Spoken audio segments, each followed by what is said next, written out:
حكيم. اللهم إني أتبرأ إليك من حولي وقوتي وألتجئ إلى حولك وقوتك. اللهم أعني ولا تعن علي، وانصرني ولا تنصر علي، واهدني ويسر الهدى لي. رب اشرح لي صدري ويسر لي أمري واحلل عقدة من لساني يفقه قولي. ربي زدني علما، ربي زدني علما، ربي زدني علما. مشاهدي الأكارم، ما زلنا نحن وإياكم أن نتدارس سيرة رسول الله صلى الله عليه وسلم من خلال قراءتنا لصحيح البخاري، الجامع الصحيح المسند من أقوال وأفعال رسول الله صلى الله عليه وسلم، الإمام البخاري رحمه الله تعالى. وصلنا عند كتاب العلم، باب قول النبي صلى الله عليه وسلم: رب مبلغ أو عام سامع.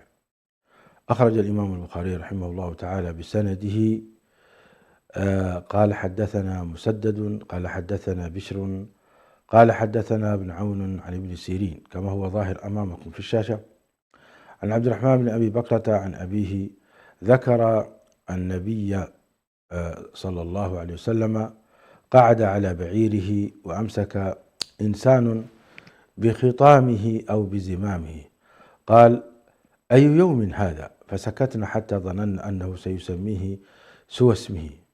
قال: أليس يوم النحر؟ قلنا: بلى. قال: فأي شهر هذا؟ فسكتنا حتى ظننا أنه سيسميه بغير اسمه. فقال: أليس بذي الحجة؟ قلنا: بلى.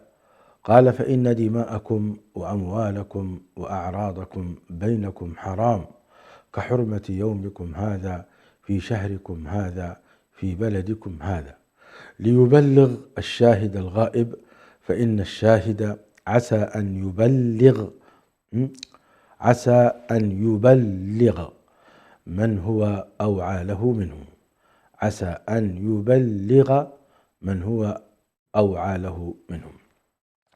هذا الحديث العظيم أخرجه الإمام البخاري في عدة مواضع، كذلك أخرجه في كتاب العلم باب ليبلغ العلم الشاهد الغائب.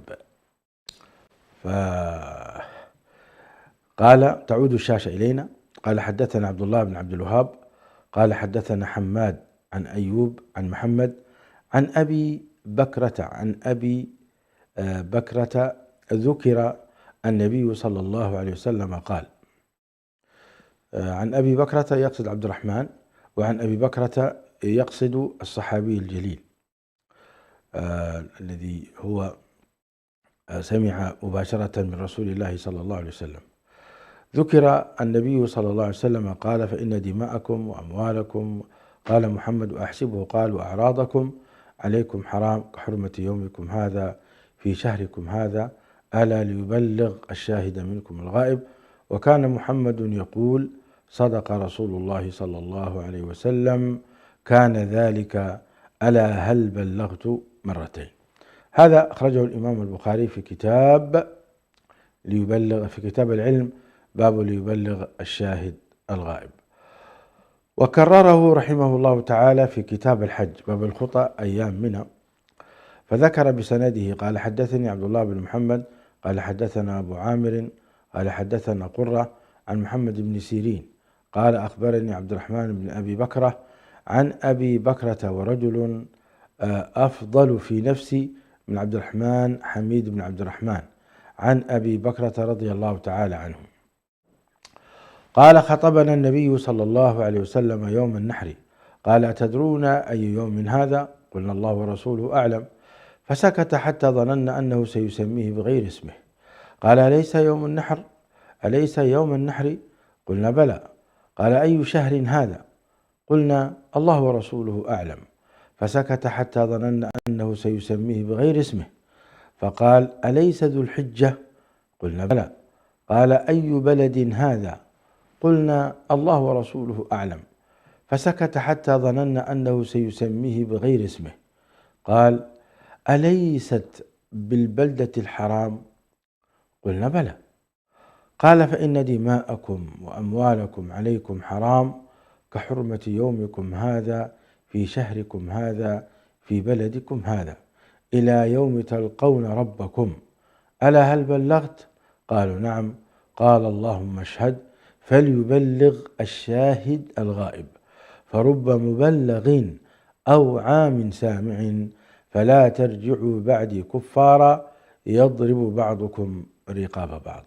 ونلاحظ هنا في هذه الرواية في كتاب الحج باب الخطبة زيادات عن الروايات التي ذكرها في كتاب العلم. وهكذا الإمام البخاري يقطع الحديث حتى يذكره من جميع رواياته في مواضعه، وهنا يعني يكمن فقه الإمام البخاري رحمه الله تعالى. كذلك ذكره في كتاب المغازي، قال باب حجة الوداع، قال رحمه الله تعالى: حدثني محمد بن المثنى قال حدثنا عبد الوهاب قال حدثنا أيوب عن محمد عن أبي بكرة عن النبي صلى الله عليه وسلم قال: الزمان استدار كهيئة يوم خلق السماوات والأرض. الزمان قد استدار كهيئة يوم خلق السماوات والأرض. السنة 12 شهرا، منها 4 حرم، 3 متواليات، ذو القعدة وذو الحجة والمحرم، ورجب مضر الذي بين جمادى وشعبان. أي شهر هذا؟ قلنا: الله ورسوله أعلم. فسكت حتى ظننا أنه سيسميه بغير اسمه. قال: أليس ذو الحجة؟ قلنا: بلى. قال: فأي بلد هذا؟ قلنا: الله ورسوله أعلم. فسكت حتى ظننا أنه سيسميه بغير اسمه. قال: أليس البلدة؟ قلنا: بلى. قال: فأي يوم هذا؟ قلنا: الله ورسوله أعلم. فسكت حتى ظننا أنه سيسميه بغير اسمه. قال: أليس يوم النحر؟ قلنا: بلى. قال: فإن دماءكم وأموالكم، قال محمد أحسبه قال: وأعراضكم عليكم حرام كحرمة يومكم هذا في بلدكم هذا في شهركم هذا، وستلقون ربكم فسيسألكم عن أعمالكم، ألا فلا ترجعوا بعدي ضلالا يضرب بعضكم رقاب بعض، ألا ليبلغ الشاهد الغائب، فلعل بعض من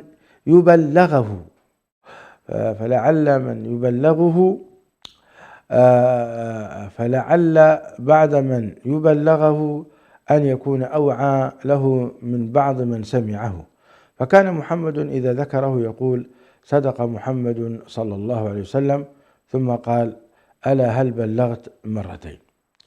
كذلك أعاد روايته الإمام البخاري رحمه الله تعالى بعد أن ذكره في كتاب المغازي 4406، أعاد فأخرجه مرة أخرى في كتاب التفسير سورة براءة باب قوله: إن عدة الشهور عند الله.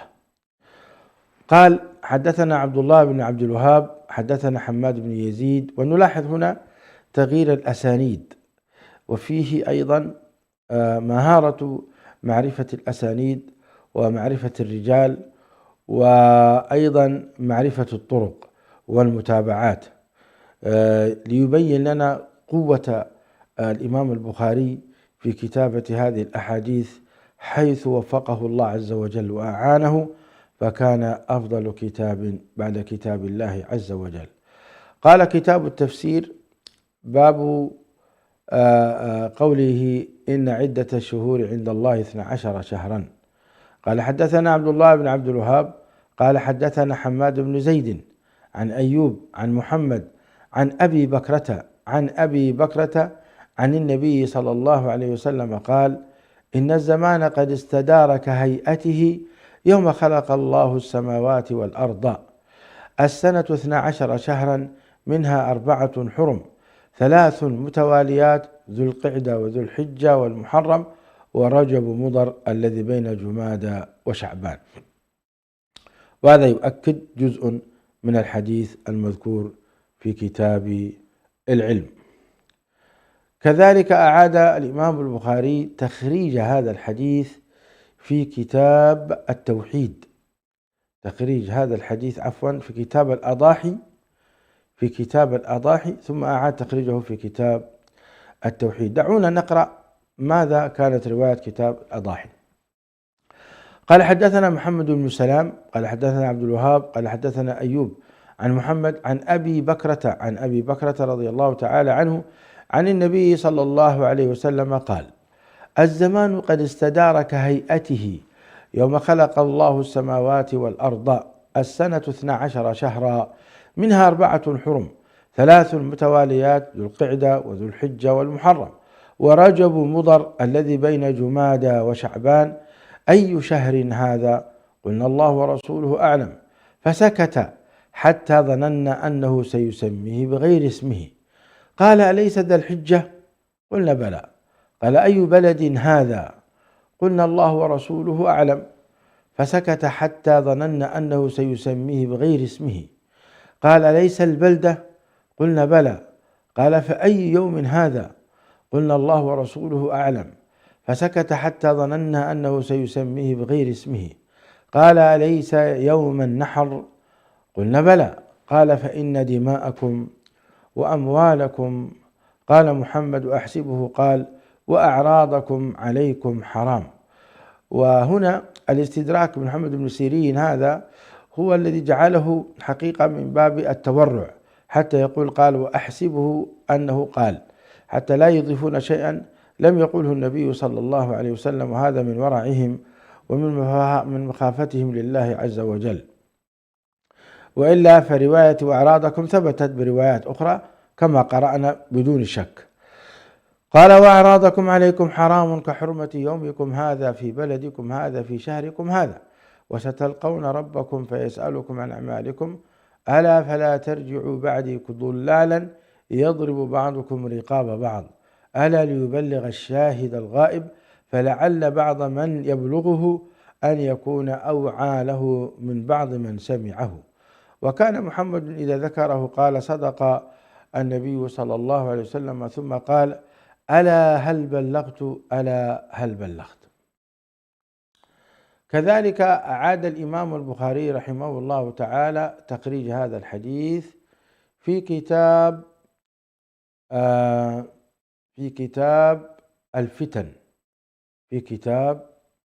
الفتن، وقبله في كتاب الديات. ولعلنا نختم بكتاب الفتن، ثم نقرأه أيضا في كتاب التوحيد. في كتاب الفتن قال الإمام البخاري: حدثنا مسدد قال حدثنا يحيى قال حدثنا قرة بن خالد قال حدثنا ابن سيرين عن عبد الرحمن بن أبي بكر عن أبي بكر وعن رجل آخر هو أفضل في نفسي من عبد الرحمن بن أبي بكرة عن أبي بكر أن رسول الله صلى الله عليه وسلم خطب الناس فقال: ألا تدرون أي يوم هذا؟ قالوا: الله ورسوله أعلم. قال: حتى ظننا أنه سيسميه بغير اسمه. فقال: أليس بيوم النحر؟ قلنا: بلى يا رسول الله. قال: أي بلد هذا؟ أليست البلدة أو أليست بالبلدة؟ قلنا: بلى يا رسول الله. قال: فإن دماءكم وأموالكم وأعراضكم وأبشاركم عليكم حرام كحرمة يومكم هذا في شهركم هذا في بلدكم هذا. ألا هل بلغت؟ قلنا: نعم. قال: اللهم اشهد فليبلغ الشاهد الغائب، فإنه رب مبلغ يبلغه من هو أوعى له، أو فإن رب مبلغ يبلغه من هو أوعى له. فكان ذلك. قال: لا ترجع بعدي كفارا يضرب بعضكم رقاب بعض. فلما كان يوم حرق ابن الحضرمي حين حرقه جارية بن قدامة، قال: أشرفوا على أبي بكرة، فقالوا: هذا أبو بكرة يراك. قال عبد الرحمن: فحدثتني أمي عن أبي بكرة أنه قال: لو دخلوا علي ما بهشت بقصبة. هذه رواية رواه الإمام البخاري في كتاب الفتن عندما حرق ابن الحضرمي، ونحن نذكر هذه الروايات كما ذكرها الإمام البخاري رحمه الله تعالى. وأخيرا أعاد ذكره في كتاب التوحيد. قال الإمام البخاري رحمه الله تعالى: حدثنا محمد بن المثنى قال حدثنا عبد الوهاب قال حدثنا أيوب عن محمد عن أبي بكرة عن النبي صلى الله عليه وسلم قال: الزمان قد استدار كهيئته يوم خلق السماوات والأرض، السنة 12 شهرا، منها 4 حرم، 3 متواليات، ذو القعدة وذو الحجة والمحرم ورجب مضر الذي بين جمادى وشعبان. أي شهر هذا؟ قلنا: الله ورسوله أعلم. فسكت حتى ظننا أنه سيسميه بغير اسمه. قال: أليس ذا الحجة؟ قلنا: بلى. قال: أي بلد هذا؟ قلنا: الله ورسوله أعلم. فسكت حتى ظننا أنه سيسميه بغير اسمه. قال: أليس البلدة؟ قلنا: بلى. قال: فأي يوم هذا؟ قلنا: الله ورسوله أعلم. فسكت حتى ظننا أنه سيسميه بغير اسمه. قال: أليس يوم النحر؟ قلنا: بلى. قال: فإن دماءكم وأموالكم، قال محمد أحسبه قال: وأعراضكم عليكم حرام كحرمة يومكم هذا في بلدكم هذا في شهركم هذا، وستلقون ربكم فيسألكم عن أعمالكم، ألا فلا ترجعوا بعدي ضلالا يضرب بعضكم رقاب بعض، ألا ليبلغ الشاهد الغائب، فلعل بعض من يبلغه أن يكون أوعى من بعض من سمعه. فكان محمد إذا ذكره قال: صدق النبي صلى الله عليه وسلم، ثم قال: ألا هل بلغت؟ ألا هل بلغت؟ هذا هو الحديث، قرأناه عليكم بجميع رواياته التي ذكرها الإمام البخاري رحمه الله تعالى في كتابه صحيح البخاري. نعود الآن إلى الرواية الأولى والتي ذكرها الإمام البخاري في كتاب العلم، باب قول النبي صلى الله عليه وسلم: رب مبلغ أو عام سامع. المقصود من هذا الحديث هو الحث على تبليغ رسالة رسول الله صلى الله عليه وسلم. قال تعالى: قل هذه سبيلي أدعو إلى الله على بصيرة أنا ومن اتبعني. وقال سبحانه: ادع إلى سبيل ربك بالحكمة والموعظة الحسنة. وقال رسول الله صلى الله عليه وسلم: بلغوا عني ولو آية.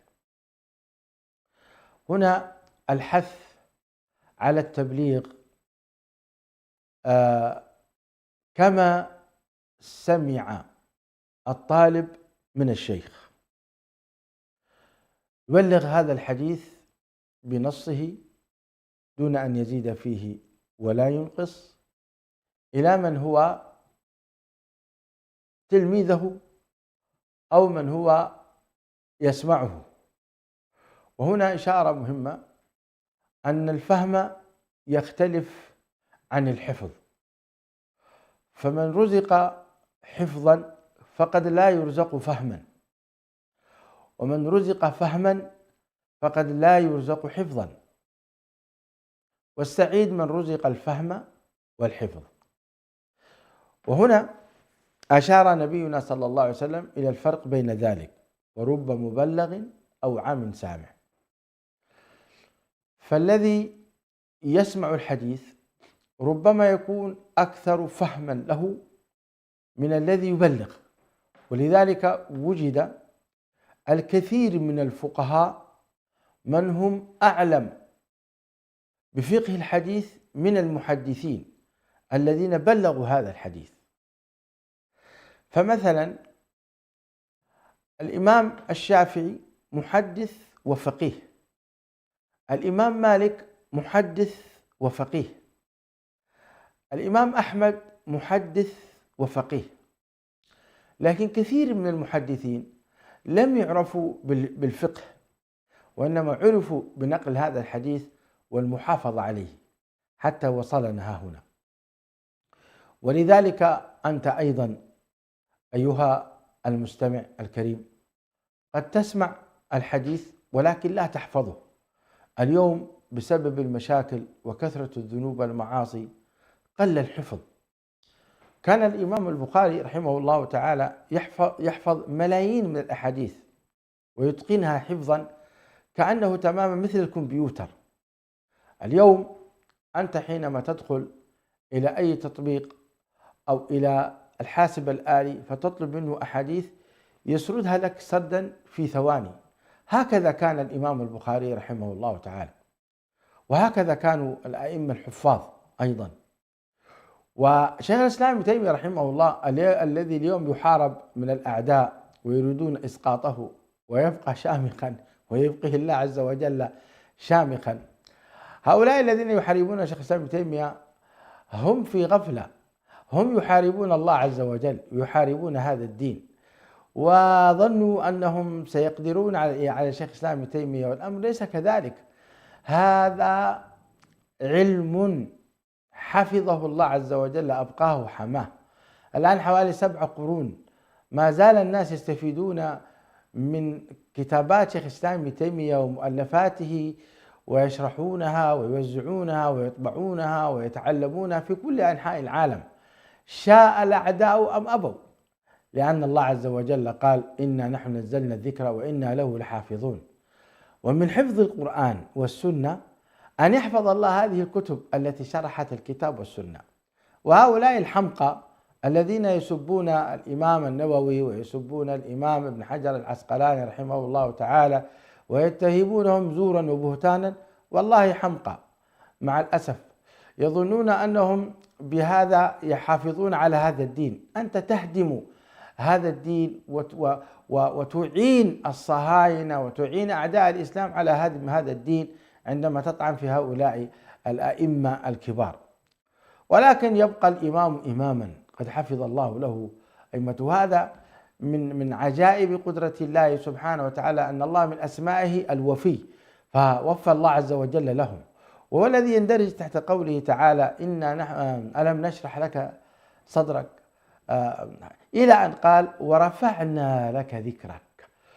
فرفع ذكر النبي صلى الله عليه وسلم نحن نذكره عليه الصلاة والسلام في 5 صلوات، في الأذان وفي التشهد وفي الصلوات، ونصلي ونسلم عليه يوم الجمعة عليه الصلاة والسلام، رفعه الله. كذلك رفع الله عز وجل من رفع سنته، ورفع الله عز وجل شأن هؤلاء الأئمة وحماهم ودافع عنهم. إن الله يدافع عن الذين آمنوا. ففي مقدمة هؤلاء المؤمنين الإمام ابن تيمية والإمام النووي وابن حجر، ولذلك هيأ الله من العلماء والرجال الذين يدافعون عن هؤلاء الأئمة. لا نخرج عن مقصدنا. المهم هنا يحثك الإمام البخاري أن تستمع إلى الحديث فتبلغه، حتى يجوز لك أن تبلغه بالمعنى لتقوم بتأديته إلى رسول الله صلى الله عليه وآله وسلم. الصحابة الكرام، هنا نحن الآن أن هذا درسنا ودرس سيرة، كانوا يستمعون هذه الأحاديث من رسول الله صلى الله عليه وسلم. هذا كان في محفل عظيم في حجة الوداع، وهي الحجة الوحيدة التي حجها النبي صلى الله عليه وسلم بعد هجرته، وكان قد حج قبل ذلك في البعثة وقبل الهجرة، ولكن لا يذكرونها العلماء، ويعتبرون الحجة الأخيرة تسمونها حجة الوداع، وهي الحجة الوحيدة التي حجها النبي صلى الله عليه وسلم بعد الهجرة. هذه الحجة التي حجها النبي صلى الله عليه وسلم خطب هذه الخطبة في منى، في يوم النحر، وكانت خطبة عصماء قرر فيها النبي صلى الله عليه وسلم أمور عظيمة، فحرم الدماء وحرم الأموال وحرم الأعراض، كحرمة الشهر الحرام وحرمة البلد الحرام، أي نعم، كحرمة يومكم هذا في شهركم هذا في بلدكم هذا، وحرمة ذلك اليوم. كل ذلك حتى يحافظ النبي صلى الله عليه وسلم على هذه الأمة من أن يقع بينها حروب ومطاحنات. ومع ذلك لم تقم الأمة مع الأسف بوصية رسول الله صلى الله عليه وسلم، فقد حدث القتل وحدثت الفتن في هذه الأمة، وتفرقت إلى 73 فرقة، وما زلنا نرى القتل في هذه الأمة مستمر مع الأسف الشديد. لذلك وكأنه شعر بذلك صلى الله عليه وسلم فقال: ألا هل بلغت؟ اللهم فاشهد. كأنه شعر أن سيكون هناك مخالفة لهذا الأمر، فحتى لا يحاسب يوم القيامة فأشهد الناس، فقال: ألا هل بلغت؟ اللهم فاشهد، يرفع إصبعه وينكتها عليهم.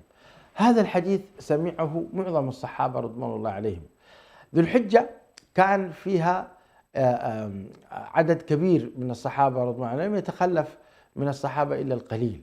يقال أن الذين يعني أكثر عدد ذكره المؤرخون 120 ألف صحابي، وأقل عدد ذكره المؤرخون وأهل السير 40 ألف الذين حجوا مع رسول الله صلى الله عليه وسلم، وكلا الرقمين كبير، ف40 ألفا ليس سهل أن يحج في ذلك الزمان مع رسول الله صلى الله عليه وسلم. لم تكن هناك المواصلات متيسرة، وإنما كان السير بالأقدام وبالجمال وبالبغال وغيرها من المواشي، فكان السفر فيه مشقة. ومع ذلك حج الصحابة رضوان الله عليهم، سمعوا الصحابة رضوان الله عليهم هذا الحديث فبلغوه كما سمعوه. وقد روى هذا الحديث أيضا الإمام مسلم، وكذلك الإمام أبو داود والدارمي في مسنده، والإمام أحمد في مسنده أيضا، وهو حديث عظيم ينبغي لنا أن نرويه. يبين النبي عليه الصلاة والسلام حرمة دم المؤمن، وحرمة ماله، وحرمة عرضه، وحرمة يعني بشرته، حتى البشرة ذكرها النبي عليه السلام في رواية الإمام البخاري: وأبشاركم. فمع الأسف الأمة لم تعمل بهذا كما ينبغي. حرمة الدم لا يخفى على شريف علمكم، فقول النبي صلى الله عليه وسلم: ما زال المؤمن في فسحة من دينه ما لم يصب دما حراما. سأكتفي بهذا، ولعل إذا سنحت الفرصة في بقية الأحاديث في الأبواب سيعود إلينا هذا الحديث، ونتكلم فيه إن شاء الله بالتفصيل في معنى قول رسول الله صلى الله عليه وسلم: إن الزمان قد استدار كهيئته يوم خلق السماوات والأرض. ما معنى قد استدار كهيئته؟ وهذا هو علم الفلك الذي يتحدث عن دوران الشمس ودوران الأرض ودوران القمر وجريان الشمس والقمر، تحدث عن هذا. ففي كم مرة تدور الشمس على حول الأرض، وكم مرة تدور الأرض حول نفسها، وهل الأرض تدور حول نفسها أو لا؟ كل ذلك نناقشه إن شاء الله في الدروس القادمة بإذن الله، حتى ألقاكم في الدرس القادم إن شاء الله. استودعكم الله الذي لا تضيع ودائعه. سبحان ربك عما يصفون، وسلام على المرسلين، والحمد لله رب العالمين. اللهم صل وسلم وبارك وأنعم على نبينا محمد وعلى آله وصحبه أجمعين. على نهج الرسول لنا مسير، وعند الله